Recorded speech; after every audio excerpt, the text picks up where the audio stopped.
Iko Nini. Episode 250. Tukisema like, subscribe, hit the notification button, tell a friend to tell a friend, si ndio? Of course. Inamaanisha tumedo a quarter of 1000 episodes. Yeah. Na hiyo of course ina happen after Rapture the Scientist Raw and Uncut 3 ili happen. Na review ushaona. So wacha tuendelee na maisha sasa, si ndio? Yeah, tuendelee. Yeah, so vitu kadhaa zime happen of course. Na one of the most interesting stories ili happen ya tumsa ni twa Larry Madowo. Na Larry Madowo alibaki ametweet akasema had to believe but Kenya Airways charged me $1,268 for a 1-hour flight from Nairobi to Entebbe return in cattle class. How can Africans travel the continent at such ridiculous prices even for short distances? Alafu nikashindwa, yani kuna class ya ng'ombe ndani ya ndege. Unajua cattle class? Cattle class, yeah. Yeah. Inamaanisha? Cattle class ni economy ama? Yeah. Yeah. So kwa economy wewe ni ng'ombe. Jua tu. Kwa tu pale tu wanaminita ng'ombe lakini yani ka ng'ombe unalipa 200,000. Unajua ni 200k? 200. That's a lot. Yeah. Entebbe sini? Yeah, Entebbe ni hapa tu. Yeah. Like Uganda. Oh. Yeah. Ile time wifi alikuwa Juba, how much was? Juba was expensive. I think wife pia lipa 100 Gs Juba. I think to and fro ilikuwa 100 Gs which is also too much. It's too much. Yeah, but Juba unajua ndege ni za kuko juu alafu raya fulani amwe. Najua because hiyo inakuwa war zone. So I understand. Yeah. But Entebbe Uganda alafu wanajitetea ni juu ilikuwa last minute. Lakini hata msemenyesi alisema hivyo at I bought my ticket a day before travel but there's still no reason why a 1-hour flight should cost almost 200,000. There is a failure of dynamic pricing and I say this as someone who buys tickets last minute for a living. Because unajua huko states akuzumse maramobi waga states so jizo kina ma Spirit, Delta, what you have so many options. I think sometimes maybe you end up having that mindset. Yes, 200 Gs is a lot but Kenya ni ile. Kenya ni ile. Yeah. Na this is nimesikia story mob na Kenya Airways. Yeah. Over the last week. Sijua alikuwa na they were cancelling flights, ndio? Yeah. Zikuna flight haikuland ilikuwa Rwanda but that made sense that the weather was so bad it couldn't land. Afadhali nirudi jo sinipeleke kwa Yesu. It's never that urgent. Yeah. Zenye niliona ni walikuwa na cancel wakisema ati they do not have enough crew. Yeah. For the planes. Crew? Yeah, crew. Kuna some strike? Sijasikia strike yote. Oh, okay. So unapata kuna flights walikuwa na cancel. Yeah. Cause wanachoma, they are doing their best. Yeah, cause another thing ile najua ni ushajiuliza the Ruto government imeamua kuuza parastatals, but I've not heard anywhere wakisema wanauza KQ. Cause this one does not make profits. Hii hakuna story ama story. This one we literally know this does not make profits. Can it make profits? Yes. It can. Yes, we just need to fight the corruption. Cause nachikigi ubudajo anaitwa Naikuni. Yeah, unangalia sikujo mko mnaitanga Mercedes Kuni. Yeah, like you guy alibaki ameserve Kenya Airways na hii kuni. Aliambia chukueni hii kuni. Nawapatia na wabless na hii kuni. Jo alibaki amewacha Kenya Airways the Titus. Akayache kikaga kunyiga. Kukayo jina. Yeah, kunyi si wanasema he was treating Kenya Airways like Titus. Yeah. So but Larry alafu najua Larry majuzi pia alikuwa masaiza Portugal. I think ilikuwa kwa stadium. He was hosting a content creators event. Ilikuwa na Patrice Evra. Sijua alafu ilikuwa na some white girl ule sijui nani. But nakuonyesha heights amefika jo. Cause hii yote like his nini started shining. It started shining after the trend. The trend was that thing unajua where you never know the thing that's going to push you to the next level, but it's the trend. Larry is who he is because of the power of the internet. I don't know kama yeye ujuaga hivyo. Because otherwise he'd just be like another TV presenter. And I'm sure he wasn't ikianza he wasn't. Nakwambia he used to work for some vernacular station. Yeah. Nishaisikia kusema hivyo. Ya Kisaperi. Yeah, like unaangalia like where nini alianzia because unajua as a journalist unaweza ambiwa like this is a vernacular station sema like but why would Ian work for Ramogi? But then again you don't know where you're going to end up, you know. Hata your trend watu wengi forget that ni James Smart alianzisha hiyo. And no one remembers James Smart and no one remembers the present hosts with no disrespect to them, but everyone just remembers Larry. Like he had this big impact that's just nini. But Larry you're rich enough bana. Alafu hii sinafikiria unafaa kurushia nini sikani job anafaa kurushia I think ni job nini CNN noma. But I think ni ile tu CNN wanashindwa jo ni aje jo kitoka hapa to Atlanta jo wagona lipa kuskule unajua flights ziko affordable, so na understand kwa nini za kwa hivyo. Alafu still talking of the K's, so kuna KQ failing, another K that fails, ile gava ijasema inauza ni KBC. So KBC kuna mse amekuwa suspended majuzi, unaweza check jina yake. So umse ati alikuwa suspended because of a payment ya $5 billion. So these are the things that I never understand, yes? If I'm seated somewhere unuliza KBC has $5 billion, I'd say no, because the KBC that I know, KBC used to be the best TV station in Kenya when it was the only TV station in Kenya. And one of the reasons that used to make KBC the best are the unsung heroes, the people who are never treated with respect, and that's the actors. Najua siku za Vioja Mahakamani, siku za Vitimbi siku za Tausi kulikuwa nangi kunaitwa Zingatia, kulikuwa na zile mingi napenda, kuna moja kunaitwa Mahoka. Mahoka ilikuwa ya comedy. Alafu apart from Mahoka kulikuwa na Tamaki, kulikuwa a detective show. So these are the shows that made Tamaki KBC was a detective show. Yes. Okay. These are the shows that made KBC. But those actors were underpaid, because if at that moment those actors were rich, what would have happened? People gravitate towards richer people. Yes. So what would have happened naturally ni watu wangeendelea kuwatch even after the KTNs came up. But as soon as KTN ilikuja, kila mtu sasa ndio tukarealize KBC haina politics, si wote tukamove. And we moved to stations that supported zero African ama Kenyan content. You know that? Like if you are to be honest, the KTNs of this world, KTN specifically, played a very big role in killing the local film industry, because the only thing KTN used to do that was local was news.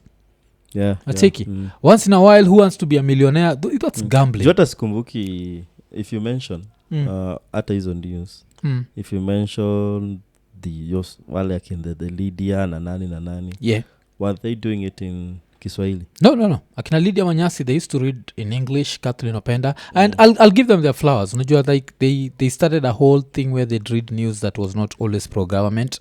So kuna hiyo. Mishida yangu ni this other programming. Tuko tunaletewa neighbors used to show up every day. Na hii neighbors ikihappen, this is a slot that could have had a local show. Acheki. KTN na Capital FM, those two stations in show Babi Kenya, like to the next level. Class. Yes. Because KTN ilituleteaga Fresh Prince of Bel-Air. Kwanza sijai kuambia vile nilikuwa na choma juu. Because hizo siku ilikuwa garea sana kukuwa na TV. So ilikuwa mkiwa na TV tu like right kama mseme nilikuwa na watch show. So around your time nikaanza kuwatch the Fresh Prince of Bel-Air. I think nilikuwa naishi, kuna time nimeenda kuishi na auntie yangu fulani hapo na alikuwa na TV. So you just had to watch the show. So kuna vile Will Smith walikuwa na meet na nani Jazzy Jeff. Sijui kama do you know the nini vile walikuwa nasalimiana ilikuwa wanagongana mikono alafu you guy me and my dude jo tuko hapa Kenya jo tunaishia jo ni aje buda jo on Monday we used to do that kwa sawa wakitambo utakumbuka hiyo. So Jazzy Jeff was in the show. Jazzy Jeff, they've always been friends. The fact that they used to have that rap group pamoja, because me growing up now, of course najua hiyo nani Will Smith and Jazzy Jeff. No, actually nilikamkujua baadaye Jazzy Jeff. No, even Will being an MC. Of course junior zani kwa mtoi na nilikuwa introduced to Will as an actor.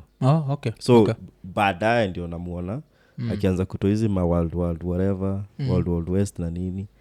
Alafu ana rap, unasikia hiyo ni Will Smith. So of course nilikam kujua way later. So Will Smith okay, yani tukitoka kwa Will Smith wacha to go back to KBC. Umsanaitwa nani? Umsa KBC. Yeah. Mso Typo, the Typo guy. Samuel Minor. So Samuel Minor, the aka the Typo guy, alifanya the most interesting typo. Most typos you add an extra zero ama you delete a zero, sindio? This dude did a typo where the Kenya shilling was replaced by the dollar. These two things don't look alike in any way. If it's a typo kunafaa kuwa na K then sign ya dollar H, because that's how we write Kenyan shilling. KSH. Yeah, KSH ama SH. Inafaa kwa dollar sign H. There should have been something that shows, but now kilinashindwa. Why was he suspended? Was this payment actually initiated like $5 million, which if we convert to Kenyan shillings right now is close to 800 $5 billion. Ilikuwa ni billion. Yeah, juu hapa ni 750 billion. Yes. What so the hell? 750 billion. So why is he being suspended? Ido ilitoka Kenya cause tulitoa wapi ido? Yeah. Unajua? Alafu why can't they recover this money na watuache? History ya ushuru every minute. Yeah. 750 billion, it's a lot of money. That's a life changing nini. Yeah. Inaweza boost economy. Because if you ever lost this, the MD apparently offered 5 billion. It's actually 5 billion. Approximate to 769.5 billion to Channel 2. What the fuck, man?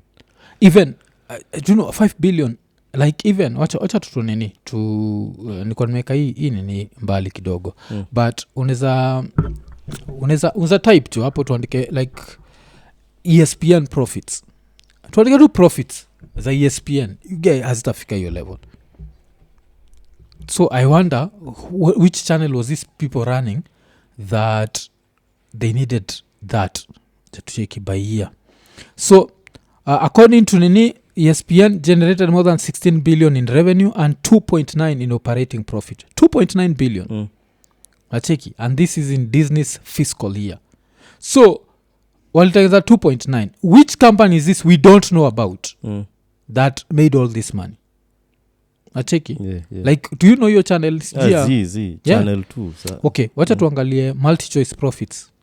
Tuone kama tutabaki tumecheki watakuwa wameandika. So ina kuonyesha ile ujinga uhapeningi kwa hii nchi. Ile you make such a mistake and you are free, and did the country pay this money? This is what I'd want to know. And if the country paid this money, why isn't this person somewhere in jail? And I don't even know what we need to do. Na pesa kama hiyo ikishaenda, kama sisi tunaweza walipa, pia wanaweza tulipa back ama itahappen aje? Because if it's kama ilikuwa ni era, of course I was also going to that. Yeah. Inaka even those Channel 2 guys, it's an inside job. Ama whatever they do. Because if an American ama a first world company in a notice there's an overpayment. Yeah. We have subscriptions, ndio. If you double pay watakusendia email na wakushow.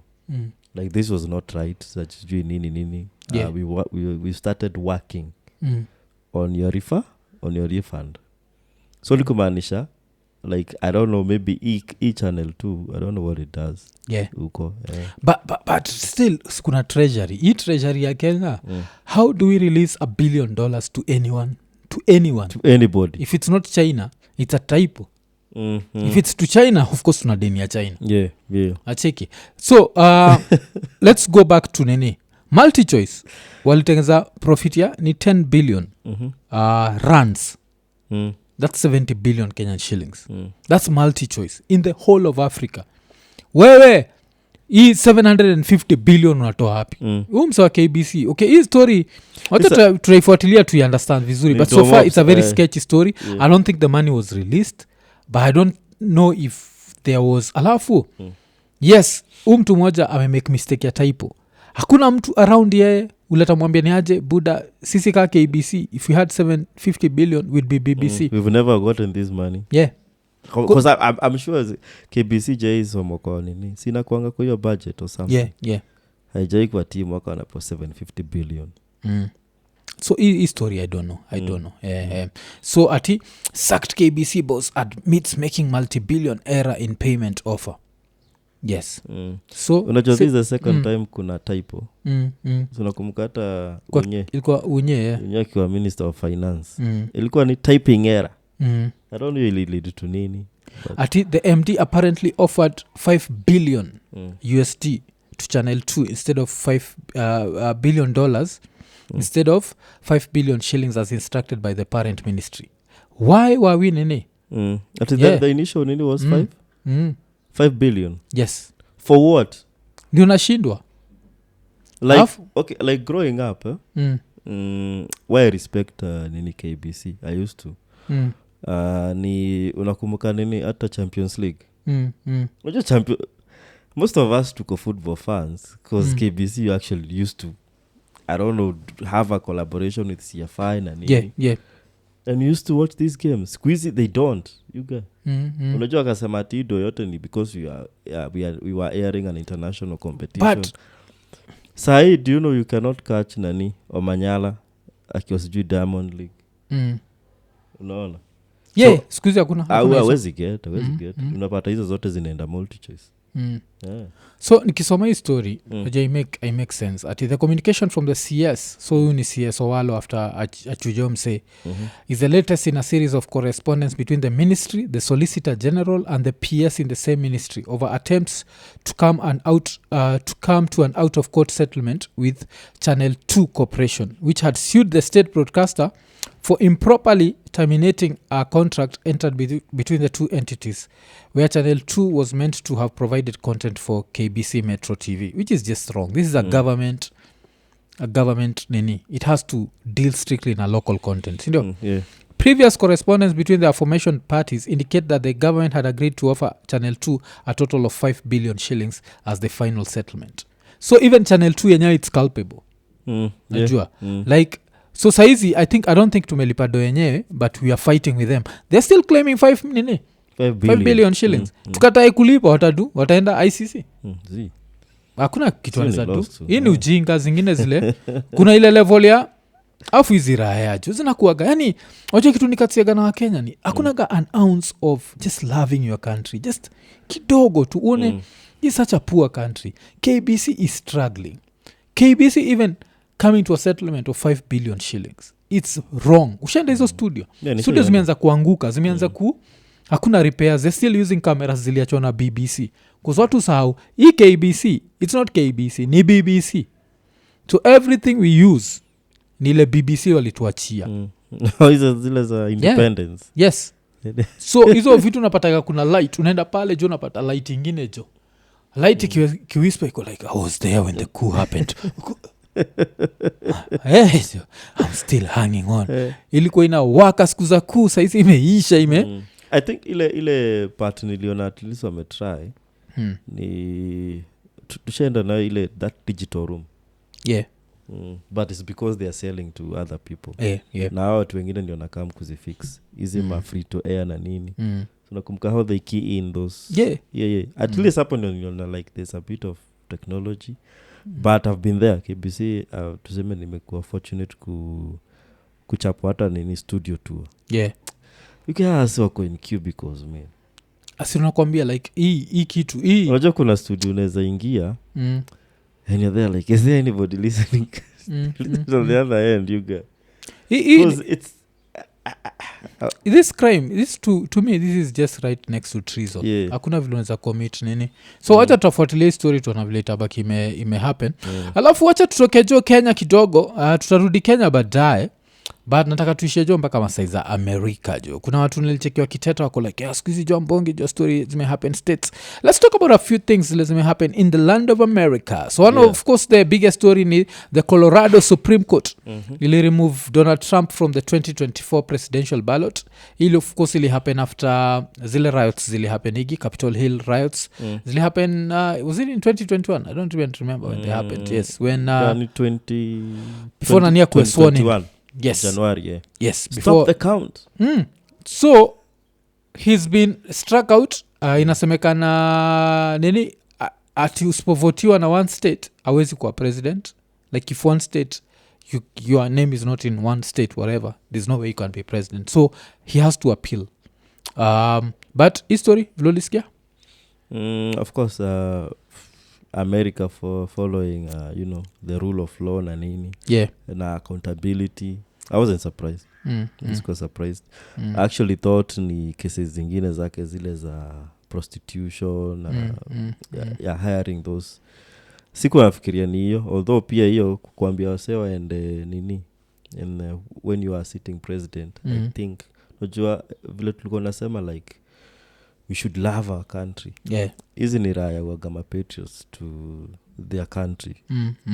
You unaweza fanya kablanda kadogo even your fifth generation bado ina carry the hiyo cross yako. So I thought ni one of those joko na mashida mob. Kuna sijui nini zake zilikuwa found kwa keja yake, documents sijui ziko na level of security fulani to national security. So kama ni nimekuwa shocked ni hiyo because hiyo ilikuwa ni protest. Sometimes it can get ugly. But me siko surprised. Okay, so the most interesting thing about it is of course he's decided to appeal. Na ameenda kuappeal kwa the US Supreme Court. Na the US Supreme Court right now is a joke because inakuwaga iko na 6 conservatives alafu iko na 3 democrats. Na before mse iko state abaki amejam na it's a joke because right now they make more partisan rulings than unajua as much as you've been appointed by this person unafaa kuwa na a certain level of independence which they don't have. Like a lot of them could not have been there if not for Trump. I think Trump appointed, was it 3 of them? Unazangalia? I think 2 of them. Because ile kitu Trump ili happen, walichezaga mademocrats najuaga ni mafala. So mafala walichezagwa. Like in the last year, but do you understand how this happened? You have to look at Democrats and their principles, yes? So there used to be this very old justice. I don't remember what her name was. Sindio? So Justice Obama alimuitaga kamwambia ni aje umezeeka sana, it's time for you to go spend time with your kids. Sindio? Mother jo akakataa kasema I still have it in me, and she was old. Utachek jina yake. I don't know what her name was. Ama unazandika tu hapo US Supreme Court Justice passes away, kitu kama hiyo unazaitype haraka ndio tusi tunini. So mother alikuwa vile like one thing that you do that ends up causing a lot of problems. So she refused to resign. Then I think she ended up passing away. Then when she passed away, the time to nini ilikuwa very close. The time for Obama's term kuisha ilikuwa very close. Ruth Bader Ginsburg. Yes. Nitakuwa ni RBG. So mother vile alidedi alikuwa how old? 87. So vile alidedi Obama hakuwa na time ya kumreplace. Also wakasema alidedi during Obama's time if I'm not wrong. Then these people were like it's too close, so we can't let you do this. So the Democrats akina Mitch McConnell wakabaki wameblock his story. So vile waliblock, si Trump akamreplace na conservative, sindio? Alafu during time ya Trump, his last year kabla toke, someone else had to be replaced. Unza check nani which other justice was replaced, and that justice was also replaced by a conservative. So right now the judiciary, it's so skewed to the conservative side. That's why they are repealing things. Wanaanza kurepeal vitu, so wata repeal abortion, wata repeal nini. So the probability that Trump is going to still be allowed to run in Colorado is very high, because your judiciary yao imekamika kwa Kenya. It's like it's just to one side, it's leaning to one side. So now you have the executive which is democratic, and now who was replaced? Mikoni alikuwa replaced na nani? No, after we wamepass wakalim replace na Mikoni Barrett. Yeah. And then there's another dude who'd been accused, if I'm not even wrong, there's a Supreme Court nominee alikuwa accused of sexual assault. Zandika tu hivyo. Hii raya bado ilipitishwa na Trump. Yeah, like hii ni Kenya jo. States kitu ufanyaga states kwa level iko ni the forefathers. I think the forefathers, no, the founding fathers. They did so much ish and set the country, like they created such a strong base that right now all these other people are messing up but the country still stays at the level inafaa kustay. Otherwise hii country ingekuwa imeenda chini sana. Yura iko nani? Yura ilikuwa accused of sexual assault. Alafu ikaingizwa na Trump kwa some dude. Brett Kavanaugh. Yes. Yeah, Kavanaugh. Brett Kavanaugh. Nachiki. So that's what's happening. So according to me he's still going to he's going to survive this one. If he passes through yoko nimesikia nini your lineup has all the ingredients declare fit in the next election. And if he passes that no sasa America is going to win. He's going to win. Because pia mess up anaitwa nani ufala mess up Biden vile wamehandle this conflict ya Gaza imefanya a lot of Democrats wakaanza kuangalia na zile lines and I feel like this is the time for an independent kushine states. They might not win but they might push this thing super close. Acheki Jio fala ilikuwa nasema like time yake ati hakuna hakuna inchi alienda nayo into war. Nakumbuka hiyo lile akiji wavucha kona point ko like okay because some points dealing with Russia manini. I don't know his foreign policy because he used to talk a lot of shit. So wezi jua zile milestones wali make in his tenure. But if he passes this you guys I'd see only any Democrat mwenye anaweza mpinga. Okay, wacha tungoje tucheki because si unajua anafaa kugo through bado anafaa kugo against Biden. Biden mwenyewe kuna raya zinataka akuwe impeached, so there's a whole other story ina happen around hapo. But tutaendelea kufuatilia story alafu of course but before of course tutoke kwa story ya Biden, another story we have to mention in story moja ile umse anaitwa nani jo Muguche let me shout you out.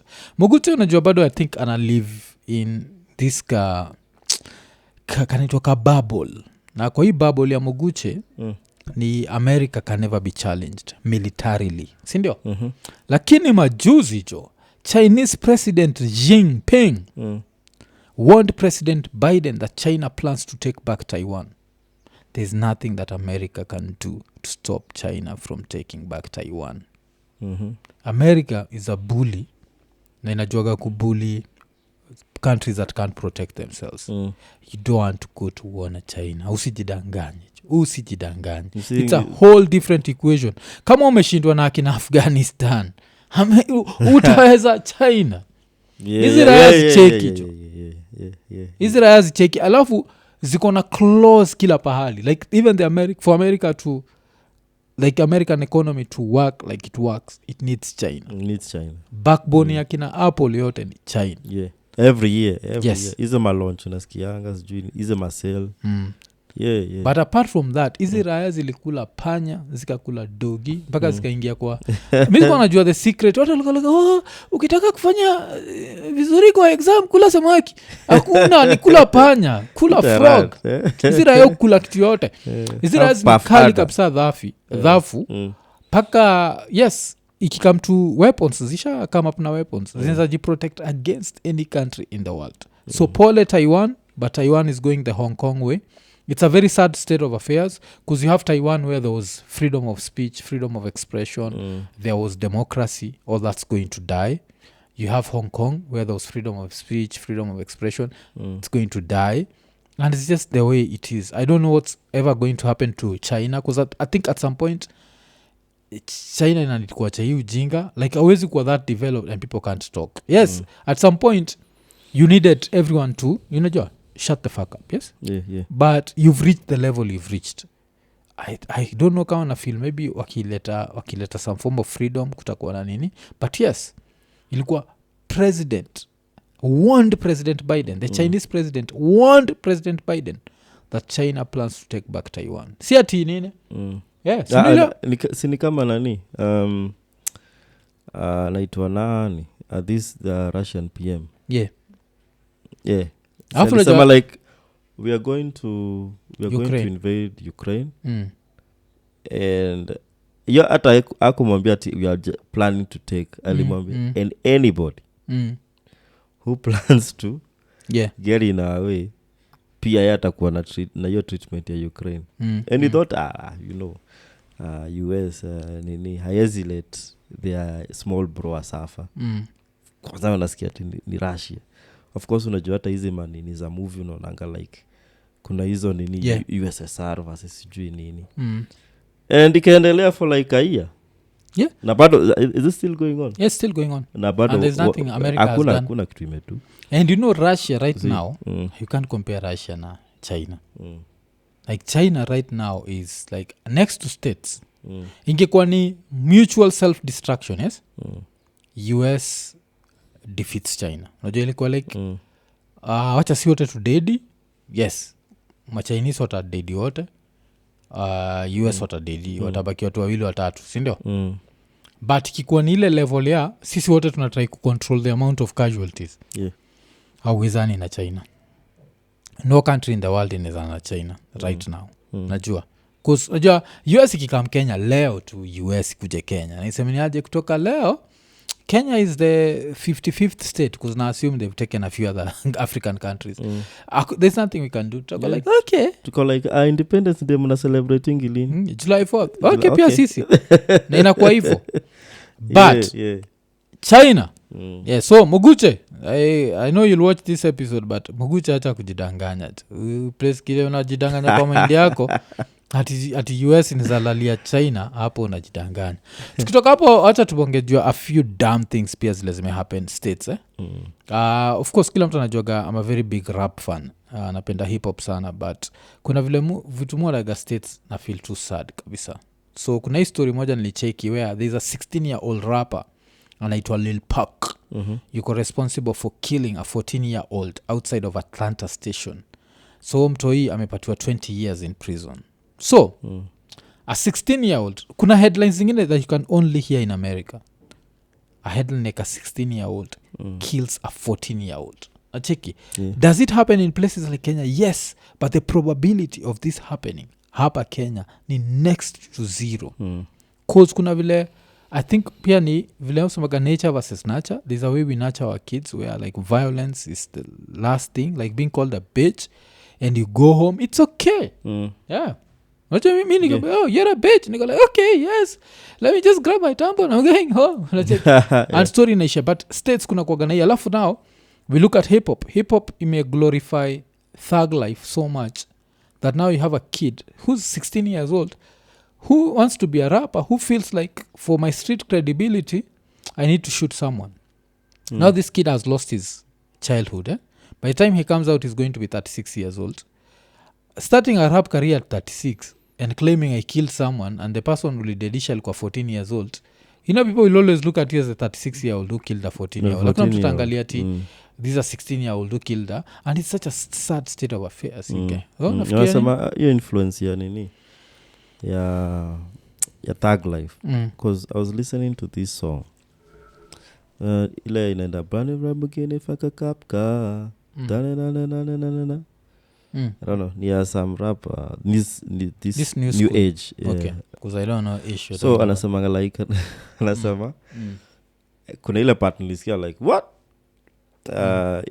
I killed my youngest saw me kill someone in front of my eyes.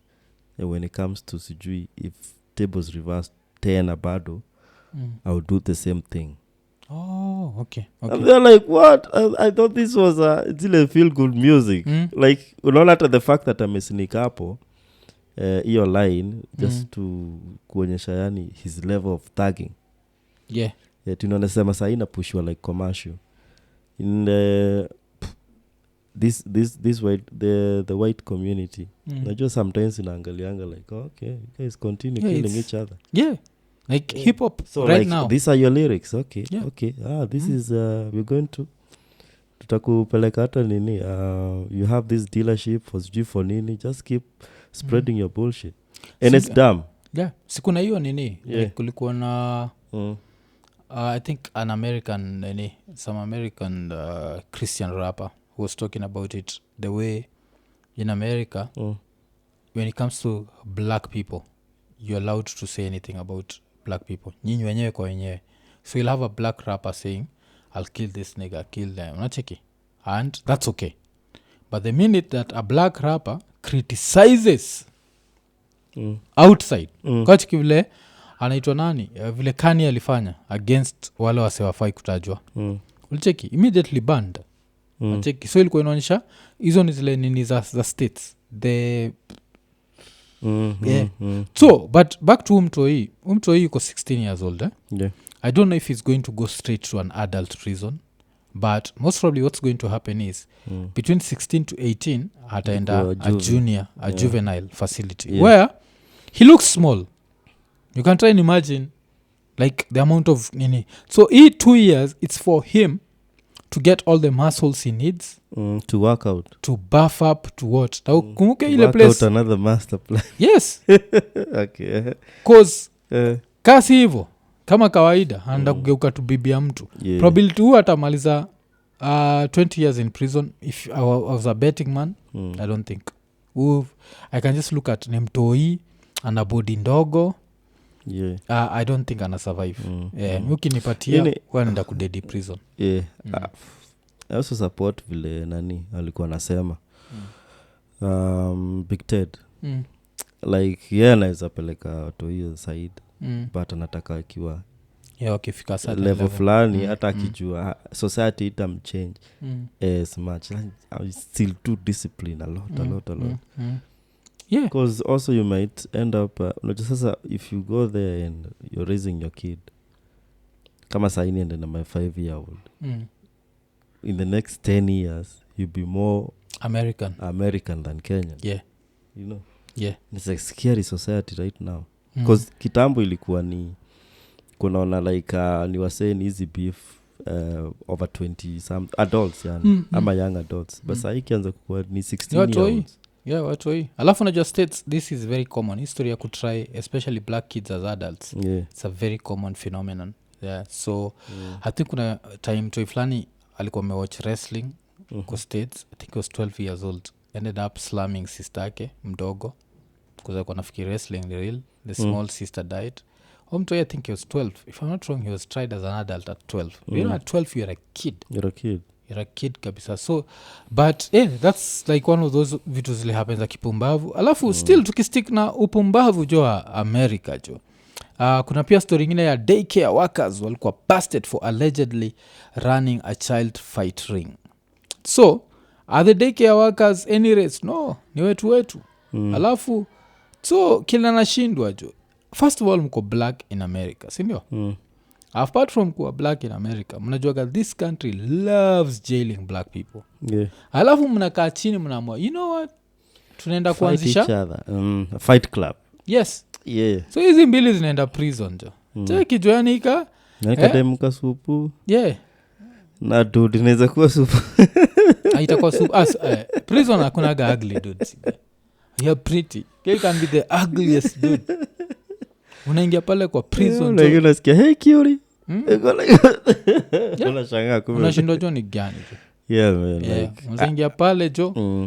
Because mimi naona ni kama if fight yao ya ututoi. Unajua unaweza ona like tule tukidi tukicheza like who's strong usijui nani usi nini alafu mnaona like it's entertaining to them.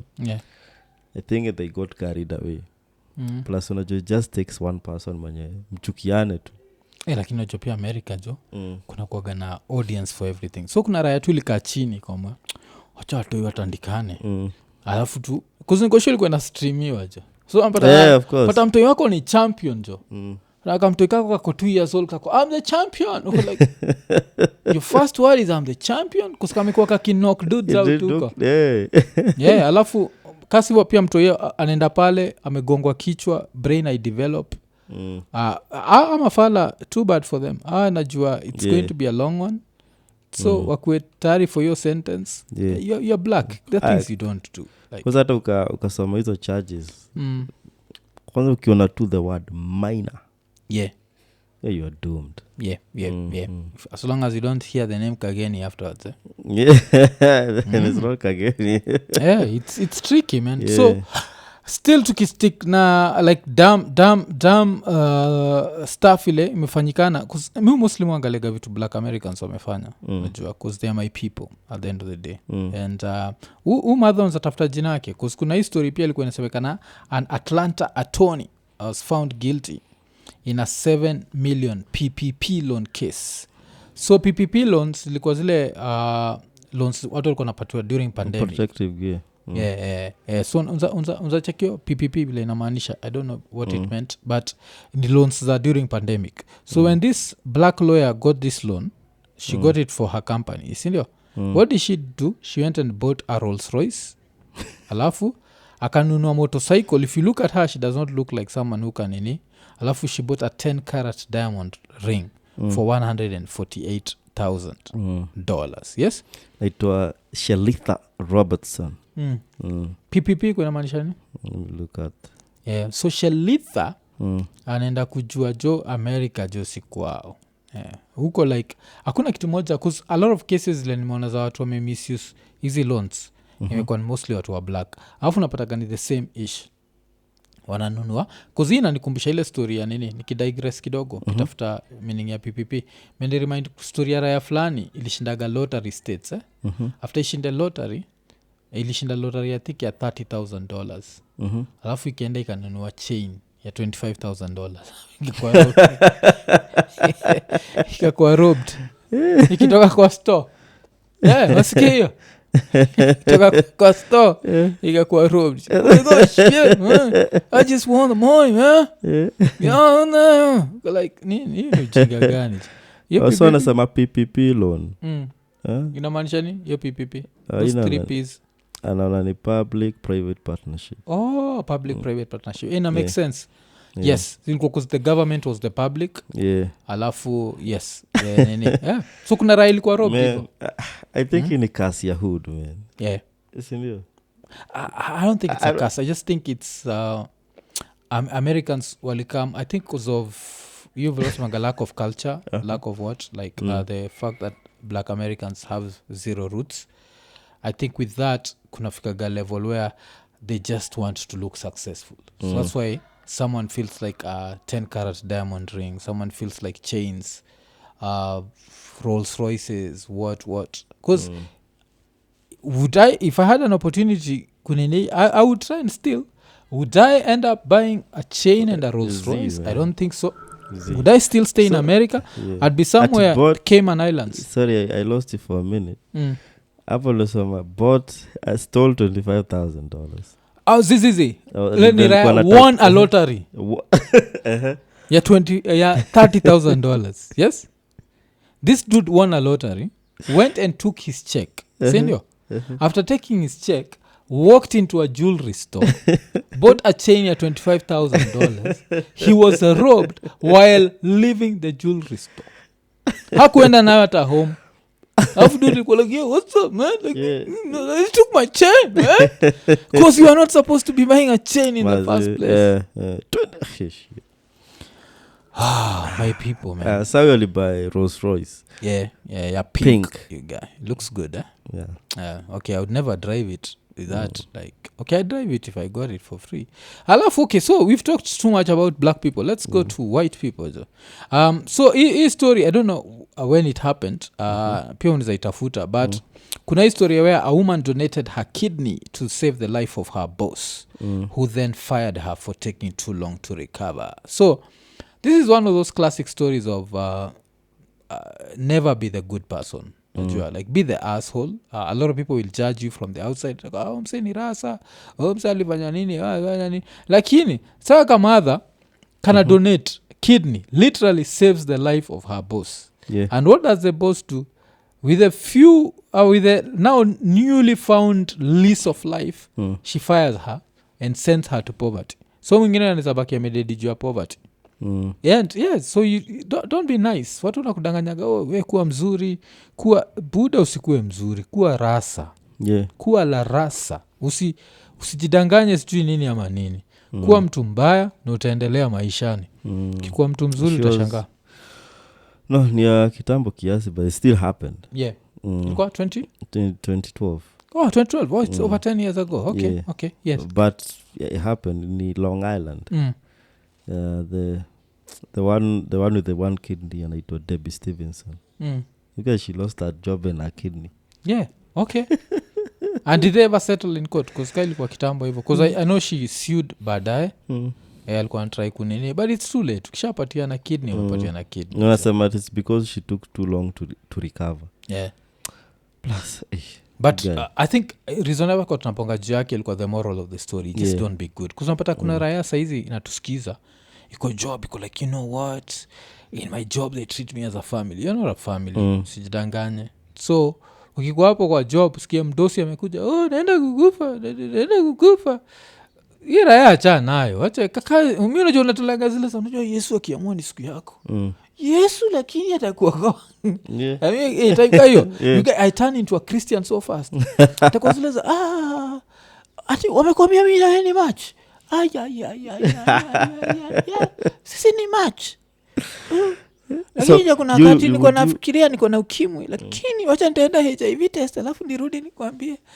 Narudi ndio niko like wameniambia niko na herpes. Na Yesu akiamua ni siku yako, ni siku yako. Maombi hata yako mimi naomba ni mambo niko na kidney moja.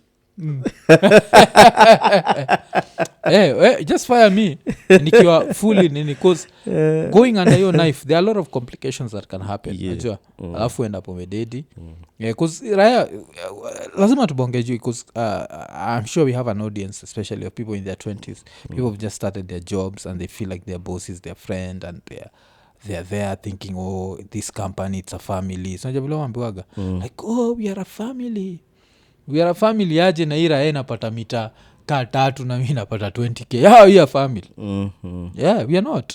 So if you are dealing with that where you are nini just chunga jo kama mdosi yuko na shida ya kidney hata hakuna stories za nini. Yeah. Kuna place nilikuwa na work jo. Hiyo dude ilikuwa kuna dude moja ilikuwa inafika ofisi 5. Dedication. Okay. Anafika ofisi 5 man. Alafu aniuliza buda kwani all the time unaingia I was loyal to the time not to anybody. Nikiambiwa clock in from you do your hii ilikuwa ni target. Before watu waambie siku hizi nasikianga hiyo area watu wanaweza enda work from home. So long as you meet your target. Yeah. Because it was a call center. Supposed to call 20 people. Okay. Yes. Do 10 nini and then ingine you can do whatever. Utojipanga tu. But there's a lot of time. Kama ukisha kuwa pro, unajua how unaweza get mse attention yako and then you go through the questionnaires. Ilikuwa inaamka 5 ilikuwa inafunga hiyo area na watch. As in by the time sasa mimi ni amke 6 ndio ikabeta lishie job. Dude nimekuwa hapo for like 1 hour.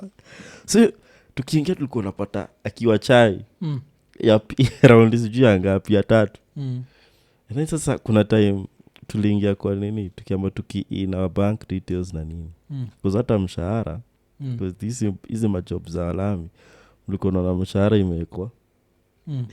I think the same you do. Like dedicated. You see? So what was like okay just do your work it's okay. Be productive Jakata. Yeah. But just know uko si family. And leave your organs for your family members. Yeah. Okay. Mdosi wako si. Because unaweza pata hata una donate your nini. Hata unajua hata mgongo na nini indirectly. Mimi na kwa garasa mimi hata sikopa mbona garasa mimi siko patriotic mimi hata saizi kwa like we have a problem and Africa's matches whatever is needed ya kusave William Samoei Ruto even enough yes niko na the exact you guys unless wakuja waichukue by force his partian niko like inchi kumekuwa na marais wengine alafu the president is the son of a nobody. Do you know how many nobodies are there? Like, usikue watu wanajidanganya. Don't be good. Kuna vice president wa nini wa US I think he's still alive, Dick Cheney, former VP. Yeah. Unajua hiyo heart yake si yake, ni transplant. Nakumbuka he used to alikuwa anaenjoywa ni zombie kwa naishi kwa nguvu za maji. Hiyo raya najua jo. Hiyo familia ingine waga inakula moto jo. Ile familia impatia? Because it was a guy who was going to lose his life, and of course Dick Cheney was also losing, on the verge of losing his. So ni zile last minute, you know. Because she's in the future, the more tuna advance scientifically, at in the future people will never be buried full now with their organs. Itakuwa every time you die they'll be looking at, can your organs be used to save a life, which I think is a beautiful thing. Unajua hakuna haja ya you die young with a very healthy heart, alafu your healthy heart you just go somewhere and rots. Yes, if you can use it to give another person a lease of life. So I don't know how you're going to do it scientifically, but kutakuwa na hiyo story. But sasa now I think the only shida naona na hiyo story ni rich people jo watakuwa kifikiria kabuda fulani katakuwa kachinga kwa hii heart yangu imeanza kuleta ujinga, go bring me a younger heart. But joka buda joka kwa 98 kama steady design nyingine. Hautaki kuzina jile heart iko sana kabisa. Kuzina jina kwa one of the areas ilianza kuzeeka haraka. This chest. Nini? Na which part of your body unaweza taka ikuwe donated? Bolingo ya kasa jo siwezi kataa je endelee kufanya kazi. Acha iendelee kufanya kazi kwa jina langu. I think of course on a serious note, I think the heart, if it still works and it's still whatever, but I'm hoping by the time mi naenda heart yenyewe ndio itakuwa ikifanya niishie, like imechapa kazi mpaka but kuna kwa na hiyo. Because I think everything else gets, like the heart, of course the older you get the more messed up it gets. Your eyes, the more messed up. I don't know, I think the only thing I'll be able to I can't even donate my a-hole, because pia my sphincter muscles will have gone. I won't ndakuwa nikivalishwa diaper, can't hold shit. I think by the time I go, I want to go as someone who's used there's to nothing his to parts. donate. Because me nikibongaja donations I was talking about younger people. Watu wame dead years older watakuwa kizikwa fully, but younger people itakuwa wana acheki. Unaweza donate jina pia. Itakuwa hiyo. Alafu tukitoka hapo of course lazima tubongejea vitu zingine. Kitu moja Walami, so tumerudi Kenya sasa. Kitu moja na Walami walikama kadanganya raya mobs hapa Kenya that they are good people, unajua. So and I always associate this with the white image of Christ, and the way it plants this seed in our heads. White so even white Jesus supremacy will be mad akiitwa white. So there's this St. Paul's University lecturer who alikuwa charged with child sexual abuse. Yes, mtamenya anaitwa Joseph William Black. Alikuwa the Kilimani courts where he was charged with child pornography and cyber crime on December 18th. So hizo no crimes ase au kujaga hapa. Alafu usisahau by the time he's being charged by this, how many kids have not have kept quiet, even parents. Because unaweza pata, unajua watoi waga very innocent. Na ukikosea mtoi utajua tu. Utajua tu. So I'm sure there are more that there are kids who are keeping quiet about it. Their families. Their families wanaona like sasa going against a white person na nini na hii judicial system yetu, like might come back to bite us back in the ass. Alafu pia zile extreme poverty where unapata the parent decides to settle out of court. Alafu you have also these parents who are very detached from their kids, so they feel nothing about their kids' pain, sindio? So such a parent, there's a probability atakuwa like umtoi like kabuda fulani ule iko na zero attachment to his kid. Probability ata settle out of court is very high, unajua hiyo? Alafu hii kitu itafuata umtoi for the rest of their lives, unajua hiyo. Like they'll always know this happened to me, my parents. Alafu you end up innocence gone. You end up like raising this really messed up kids, and it's because of vitu kama hizi. So hizo I don't know. Alafu still of course tukistick na Walami ni Pope Francis aliapprove Catholic priests to bless same sex couples. And this was interesting because naweza taka kuona sana ikihappen Africa. I think this one walikuwa nafaa kusema Pope Francis has approved allowing Catholic priests to bless same sex couples in Europe and America. Unajua hiyo? Because ish niliona this bishop Wakatho, brother to former governor. What was the name? Muheria, yes. Muheria jana alikuwa na, of course I did ile clip yenye uko like I want to click it, but I don't know what I did, but nikojua ni in relation to this. Of course he was hell no. You got facial expression, you go like you're gay. You're gay. I'm not think that I don't think they're buying it. Yeah.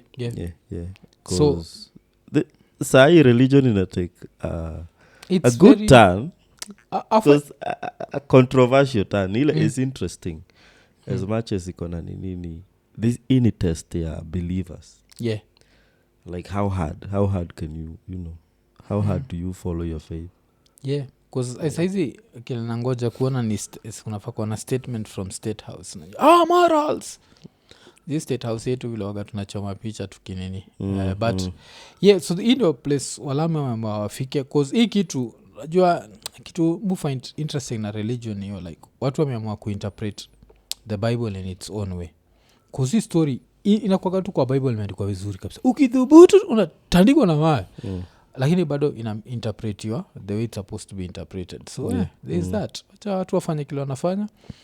But tukitoka hapo wacha tuende masaiza South Africa. Kuna clip fulani msali nitumia ya AC.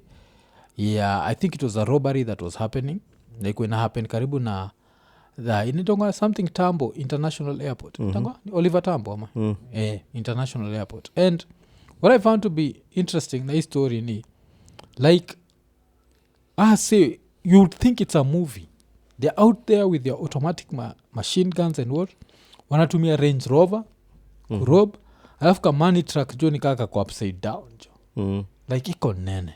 Na hizi raya ukiwatch your clip, they took their time, hakukuwa na ile haraka hivi mpaka unashindwa ama karao wa AC hawanaga haraka. Kenya mimi naonaga ni kama every time crime ina happen makarao fika like in a few hawana machinery.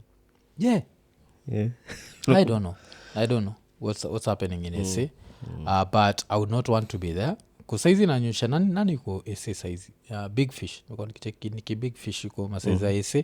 I hope international airport what like majujo umetoka international airport half there's a whole shootout happening. Unajua sisi unajua atu expose hivyo. Ngodha yetu tukiwa hapo karibu na Jomo Kenyatta waga tumeiva. we are very good. Ushaisikia robbery yote karibu na airport. Actually hata nini the worst place. Unaweza na raia imeko na ndai ime break down hapa State House. Na hata asitense. Lakini hata kwenda kudhubutu kwenda bila driving license. Airport.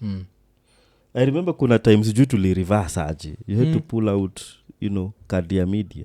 I don't know what it was a minor cause we didn't know you're ni one way. It was a case kama hiyo. So you're there like you get the commander zingine zimekam. Sijui mkubwa wa nini wa traffic police airport alifika hapo. Inakuwa serious. Inakuwa serious. So SA remains a saver. It's a very interesting country. Akuonyesha vile culture inakuwa different. But hii level ya crime ya SA I don't know how it needs to be solved. Because Kenya, if you are honest, yetu ilikuwa solved na so is extrajudicial. That's why hata hii trial leo mse anaitwa Rashid wa Isili. It's causing too much controversy. Unajua because hii weekend alifikishwa kotini akabaki plead not guilty, and kulikuwa na hiyo debate like should he be found guilty ama cause waliangushaga watu Isili. Kuna time ilikuwa so unsafe but through umse na kuangusha watu Isili became so safe that uko unatembea katikati ya Isili probability ya kupata mtu ameshikilia ki iPhone whatever hivi tu ama ki Samsung S23 Ultra bila shida yote ilikuwa very high. I don't know what's happening right now since trial ya huo Buddha. I don't know if insecurity imerudi but kulikuwa na hiyo nini. So kuna things that helped but now the only shida extrajudicial waga mukijustify then innocent people in a campaign happen. So I don't know what's going to happen. So huo msa iko in trial but anaweza taka kujua makara wa Kenya ufikiria nini juu ya essay because essay jo essay ni different man. Essay is I think vile nilikuwa nasema Mategi wa essay they are more equipped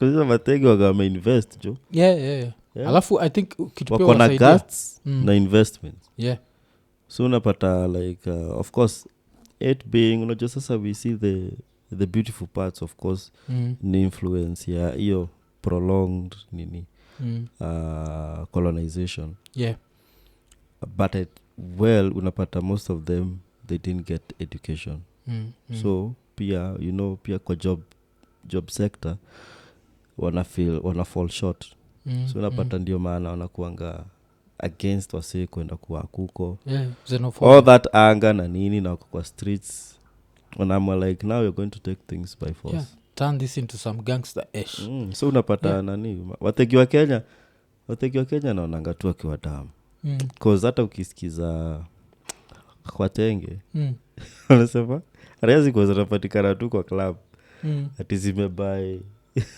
yamba the whole club of course it raise ati amejificha alikuwa natafuta tu ati alipatikana hapa alikuwa nasema lazima uliwe so of course some damn shit but unapata saa the difference Mategi wa essay I think wako na agenda kuna ile kitu wana try they are not rebels without a cause alafu apart from wealth I think niyo two guts I think essay wanakuwa wamekubali the way I would never survive this I'm going out through risasi hawa Kenya auenda wakiwa 50-50 sasa unapataga kwenye kama hata ule alitandikwa risasi na nani na Rashid alikuwa amelala tu chini ajabu like alikuwa give up amelala chini ese jo ni hard hizi raina kuaga like nile hold court in the streets tuta exchange mpaka uleta baki ya baki uleta nini but hiyo sema kwa ni episode 250 sindio so kama kawaida tukiambia say like subscribe hit the notification button tell a friend to tell a friend sindio tukimalizia 250 tukisema ekonene